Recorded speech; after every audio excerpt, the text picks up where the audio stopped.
Hey everybody, it's Dr. Sasheen. It has been a while since I have been live, but welcome to Sunday. If you're in the United States, it's Labor Day. Happy Labor Day weekend as we endeavor not to labor. And if you're in the rest of the world, happy Sunday. Or if it's tomorrow for you, happy Monday.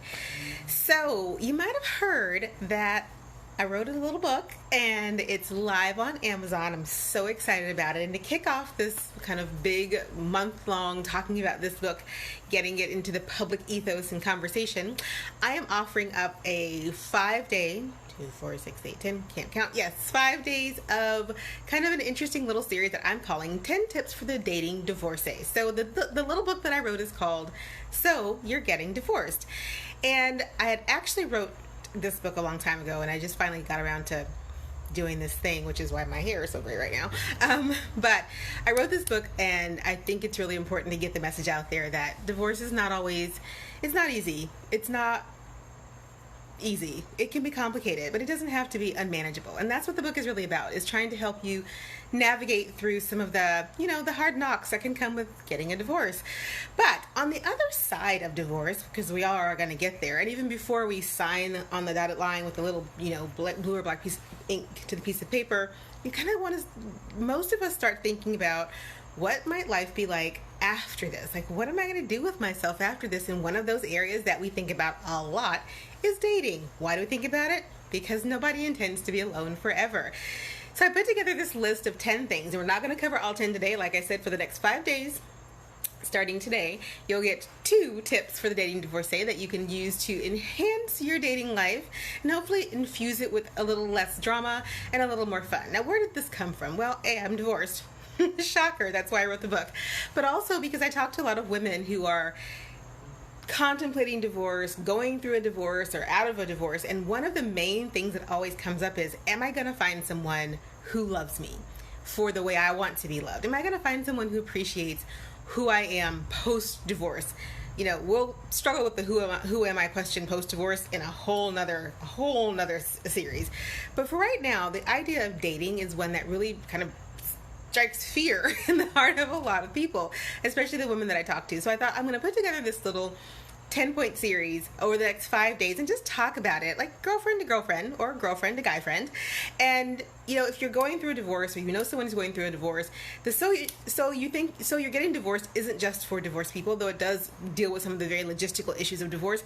It's really about owning up to the fact that things happen, life goes on, and preparing for that is really the most important thing that any of us can do to set ourselves up for success. So I have a book. I want to show it to you before I get started. So this is the book. If you have an Amazon Kindle, then you can read it for free. You can read it for free as part of the Kindle library, which I think is awesome. If you don't have a Kindle library, you can download the Kindle app, and you can read it on your phone. For those of us who like to read on our smartphones, I like to do both. It's $9.99. Or if you want a hot little copy in your hands, I'm so excited to say the galley copies are on their way to me, but they are live for you, and you can purchase them. It's so exciting. You can purchase them on Amazon, and and I will be putting them out to other booksellers this week. It's very exciting. So let's jump into it. So, top 10 tips for the dating divorcee. Number 10. Don't lower. I have to read. I have a whole list. Don't lower your standards because you're lonely. This is a big one that I hear, and it's probably some of you are going to think, well, no, duh. Well, first of all, girlfriend to girlfriend, we've all done that, right? We've all decided that we just don't want to sit at home, and we're not necessarily all that keen on this guy that maybe he's asked us out a couple times, or that woman in the grocery store that we keep bumping into, but they seem eager and we're kind of lonely, and so we say yes to a date that ends up being a disaster. Just a disaster. And then not only is it a disaster, you might find yourself with someone around who you don't really want hanging around. So number 10 is to don't lower your standards because you're lonely. For the most part, when we come out of a divorce, especially if we've been married for a long time, I would say anything over 2 to 3 years, and you're going to feel this effect.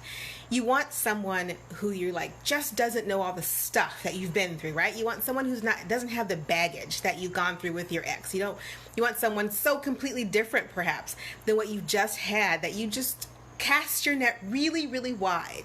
Don't do that. That's a bad idea. As a divorcee, you have come to the table with some unique detectors to help you not just cast your net for any old Tom, Dick, or Jane that comes along. Why don't you want to just let anybody in? Because you are healing. You're putting your life back together. You have got a lot going on. And so what you want is someone who you can hang out with, who makes you feel good, who allows you to be you and whatever messiness that is, but who doesn't necessarily bring you down. And that's really important. This is the important point of number 10, to don't lower your standards because you're lonely. It can be really easy to boomerang away from where you are and go completely opposite of everything that you've had and find yourself in a situation with someone who you know in your right frame of mind or your right frame of heart, you wouldn't have given that person the time of day. And that's okay, because you shouldn't have given that person the time of day. That's all right. Because of that, you find yourself, in a relationship again, or with a dating partner that isn't really up to standard. They're not really where you are, and now you're kind of stuck with them. So here's the tip. If you're going to go out with someone and you know instinctively that this is probably not a good idea, don't go. One of the beautiful things that I found post-divorce is that my willingness to say no, just to go along, to say yes, just to go along to get along, got really small. It diminished quickly.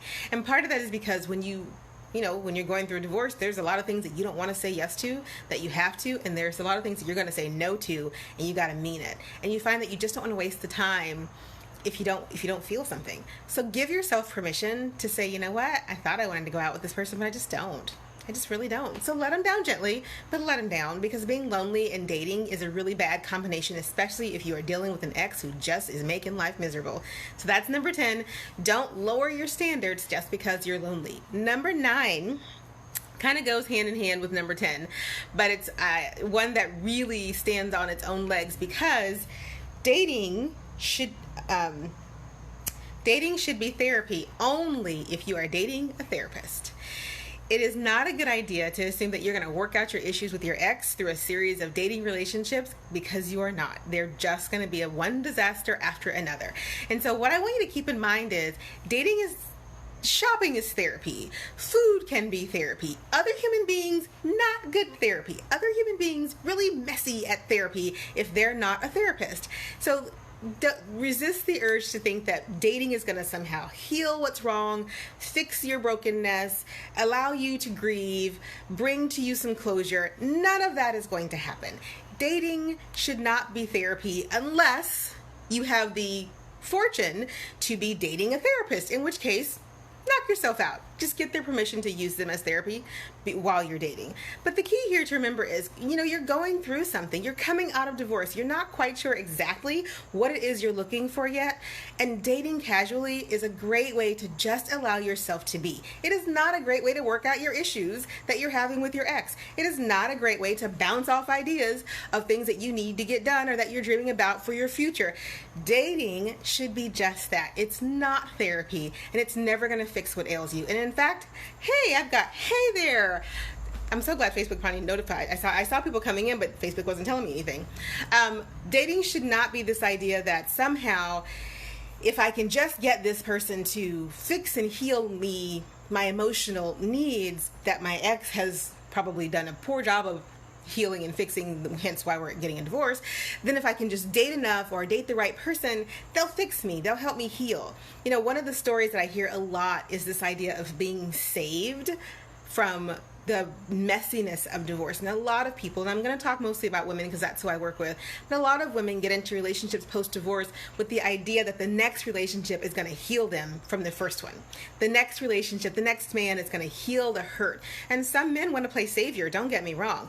But let's be really honest with ourselves, shall we today? If we're not going to be honest with anybody else, let's be honest with ourselves. When we walk into a relationship and we need saving, that means we've lowered our standards. We go right back to dating tip number 1, don't lower your standards. When you walk into a relationship and you feel like, if this guy could just save me from myself, I'll feel so much better because I won't have to go through this alone.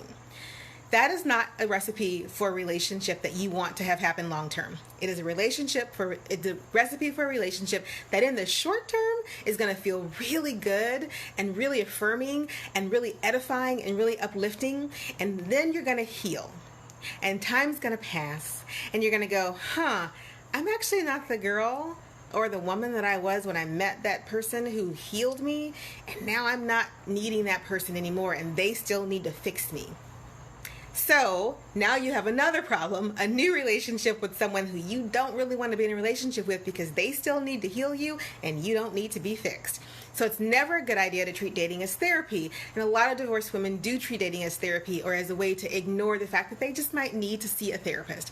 So get a therapist. There is literally nothing wrong post-divorce to say, you know what, I can't handle it all myself. Let me just go out and grab myself a therapist so that I can talk things through.